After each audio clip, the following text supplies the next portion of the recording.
దేవుని నామమునకు మహిమ కలుగునుగాక. ఈ ఉదయకాలము మీకందరికీ వందనాలు తెలియజేస్తున్నాను.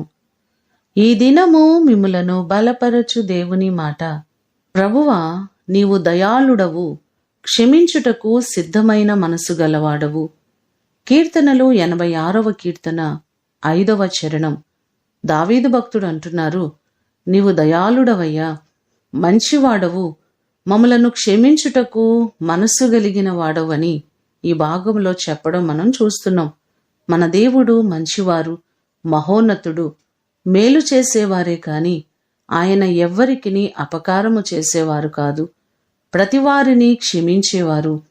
ఆయనను సిలువ వేసిన వారిని సహితము, తండ్రి, వీరేమి చేయుచున్నారో వీరెరుగరు గనుక వీరిని క్షమించమని చెప్పిన గొప్ప దేవుడు ఆయన.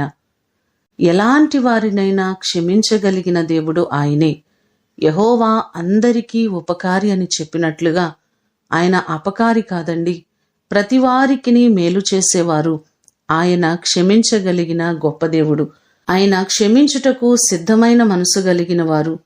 ఎన్నోసార్లు మనము అవిధేయులమైనప్పటికీ ఆయన మనలను త్రోసివేయక క్షమించి మరలా ఆయన హక్కును చేర్చుకునేవారు. ఆయన కరుణా వాత్సల్యపూర్ణుడైన దేవుడు. ఈ మాటలు వింటున్న మీకందరికీ దేవుడు తన కృప చొప్పున కరుణను అనుగ్రహించి ఆయన మిమ్మును ఆశీర్వదించునుగాక. ప్రార్థన చేసుకుందాం.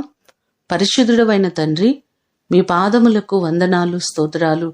నీవు నిరంతరము మమ్మలను కరుణించే దేవుడవు. ఎన్నడూ మమ్మలను త్రోసివేయక క్షమించి మమ్మలను సంరక్షిస్తున్న దేవుడవు. మా ప్రియులెల్లరినీ జ్ఞాపకం చేసుకొని ప్రతివారికి మీరు తోడై ఉండండి. నీ కృపను సమృద్ధిగా ప్రతివారికి మీరు కలుగ చేయండి.